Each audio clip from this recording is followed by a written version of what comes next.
আসসালামু আলাইকুম, কি অবস্থা সবার? আশা করি সবাই ভালো আছেন এবং সুস্থ আছেন। ভালো থাকুন, সুস্থ থাকুন, সেই দোয়া করি সবসময়। তো আমি গোল চার্টে আছি, 1 ঘন্টা চার্টে। এটাকে আজকে অ্যানালাইসিস করব এবং ফান্ডামেন্টাল দিক থেকে এবং টেকনিক্যাল দিক থেকে কি হতে পারে সেই জিনিসটা জানার এবং বোঝার চেষ্টা করব। আপনি আপনার অ্যানালাইসিসের সাথে মিলিয়ে নিয়ে তারপরে ট্রেড নেবেন, কারণ প্রতি সেকেন্ডে প্রতি মুহূর্তেই কিন্তু মার্কেট পরিবর্তনশীল। তো আমরা যদি নিউজের দিকে যাই, তাহলে আজকে তেমন বিশেষ কোনো নিউজ নাই। 7:45-এর দিকে ক্যাড রিলেটেড কিছু নিউজ আছে, এছাড়া ইউএসডি রিলেটেড তেমন কোনো নিউজ নাই। কিন্তু ওভারঅল দিক থেকে যদি টেকনিক্যালভাবে আমরা মার্কেটকে পর্যালোচনা করি, তাহলে ইউএসডি স্ট্রং। তো আমরা একটু নিউজের রাতের দিকে চলে যাই যদি, তাহলে রাত 12টার সময় ফেডারেল ফান্ড রেট এবং এফওএমসির যে স্টেটমেন্ট সহ মিটিং আছে। তো এই কনফারেন্স প্লাস যে ডাটাটা আসবে, ফরকাস্টটা যেটা হবে, সেটার উপর নির্ভর করে কিন্তু মার্কেটে পরবর্তী পদক্ষেপ নিবে। তো আগের হিসাব যদি আমরা দেখি, 4.25% হচ্ছে প্রিভিয়াস ছিল, এখানে ফরকাস্ট হয়েছে 4.00%। তো এখানে যদি রেট কাট করা হয় বা অপরিবর্তন থাকে, মানে 4.00 বা 3.75-এ নেমে যায় বা 3.50-তে নেমে যায়, তাহলে কিন্তু ইউএসডি একটা বড় ধরনের ধাক্কা খাবে এবং উইক হবে। সেক্ষেত্রে গোল্ডকে আমরা আবার সেভ ইনভেস্টমেন্ট হিসাবে দেখতে পারি। সেক্ষেত্রে গোল্ড আবারও আপের দিকে যাওয়ার একটা পসিবিলিটি রাখে লং টাইমের ক্ষেত্রে বা শর্ট টাইমের ক্ষেত্রে, সাথে সাথে কিছুটা ভালো একটা মুভ দিবে। যদি রেট বাড়ায় দেয় 50 বেসিসে, মানে 0.50% বেড়ে যায়, তাহলে কিন্তু ইউএসডিকে আমরা একটা স্ট্রং পজিশনে দেখতে পারি। এমনি ওভারঅল দিক থেকে কিন্তু গোল্ড সেলাররা খুব প্রেশার দিচ্ছে সেলের দিকে। তাছাড়া বায়াররা তেমন এখন অ্যাক্টিভ নাই, কারণ ওখান থেকে বায়াররা অনেকে বের হয়ে আসছেন।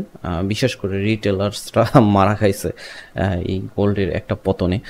তো যদি ফরকাস্টের থেকে বেশি হয়ে যায়, 2.5% বাড়ায় দেয়, যখন প্রিভিয়াসে ছিল 4.25%, আবার যদি এখানে 50 বাড়ানোর একটা কথাবার্তা চলতেছে, যদি 50 বাড়ায় দেয়, তাহলে কিন্তু ইউএসডিকে আমরা হিউজ পরিমাণে একটা স্ট্রং পজিশনে পেতে পারি।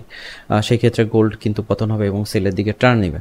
আর যদি 50 বেসিসে কমে যায়, তাহলে তো বুঝতেই পারতেছেন গোল্ড আপের দিকে যাওয়ার সম্ভাবনা আছে। তা এই ডাটাটা হওয়ার পর আমরা মার্কেটে বাই সেলের দিকে মুভমেন্ট করার চেষ্টা করব। তার আগ অবধি আজকে মেবি মার্কেট একটা সাইডওয়ে জোনের মধ্যে ঘোরার সম্ভাবনা আছে, এবং আমি এখানে একটা জায়গা উল্লেখ করছি, সেটা হচ্ছে এই যে পজিশনটুক, এই পজিশনের মধ্যে। এর আগে যদি মার্কেট বিচ্যুতি হয়, তাহলে ব্যাপারটা ভিন্ন হয়ে যাবে।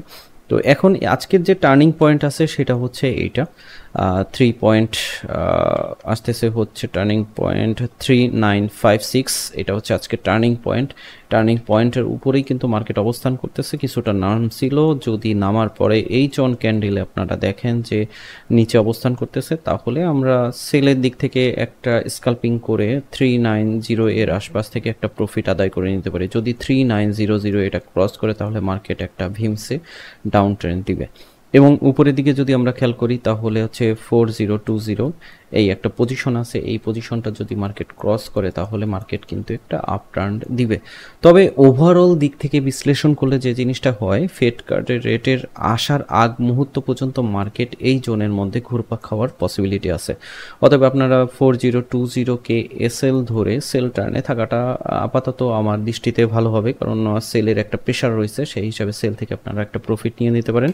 আর স্কাল্পিং যদি করতে চান, তাহলে বাই ট্রেন্ডে শর্ট স্কাল্পিং করা যায়। সেই ক্ষেত্রে আমাদের এসএল পজিশন হতে পারে 3900, এটাকে এসএল ধরে আপনারা শর্টে একটা স্কাল্পিং করে প্রফিট নিয়ে নিতে পারেন।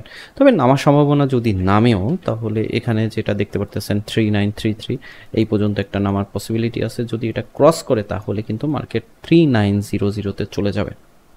তো আমরা এই জায়গা থেকে শর্টে প্রফিট নিয়ে আজকে বের হয়ে যাইতে পারি। এবং যদি আমরা নিউজের আগে ট্রেড করতে চাই, তাহলে সেল টার্নে থাকার চেষ্টা করি। 4020-কে এসএল ধরে সেল টার্নে থাকুন। যদি এটা ক্রস করে, তাহলে মার্কেট আপের দিকে চলে যাবে। আর যদি নিচে আমরা দেখি যে 3920 বা 3900-কে ধরাটাই উচিত হবে। 3900 যদি ক্রস করতে সক্ষম হয়, তাহলে মার্কেট কিন্তু ডাউন একটা বিগ ফল করবে। এখন ডাটার উপর নির্ভর করবে রাতে আমাদের কার্ড রেট কত আসে। 4.00 ফরকাস্ট করা হচ্ছে। যদি এটা থেকে বেশি আসে, তাহলে তো আমাদের ইউএসডির পক্ষে থাকতে হবে, আর যদি কম আসে, তাহলে ইউএসডির বিপক্ষে যে আমরা গোল্ডে বাই টার্নে থাকতে পারি সাময়িক সময়ের জন্য এবং লং টাইমের জন্য। তো এই হচ্ছে আজকের অ্যানালাইসিস। টুকটাকের মধ্যে আপনি আপনার অ্যানালাইসিসের সাথে মিলিয়ে নিয়ে তারপরে ট্রেড নেবেন। অবশ্যই লট সাইজটা কমে রাখবেন, কারণ গোল্ডে এখন ম্যানিপুলেশন হিউজভাবে চলতেছে। অতএব সেকেন্ডের মধ্যে মার্কেট কিন্তু 100-200 পিপসে যাওয়া কোনো ব্যাপার না। অতএব যতটা কম লটে এখানে ব্যবহার করে আপনি ট্রেড নিতে পারেন সেটা হবে সবচাইতে বুদ্ধিমানের কাজ। আর আপনারা যদি আমার ভিআইপি গ্রুপে অ্যাড হতে চান বা আমার কপি ট্রেডিং করতে চান, নিচে ডিসক্রিপশনে ওখানে লিঙ্ক পেয়ে যাবেন, ওখান থেকে জয়েন হয়ে যাইতে পারেন আমাদের সাথে। ভালো থাকবেন, সুস্থ থাকবেন, দেখা হবে নেক্সট ভিডিওতে।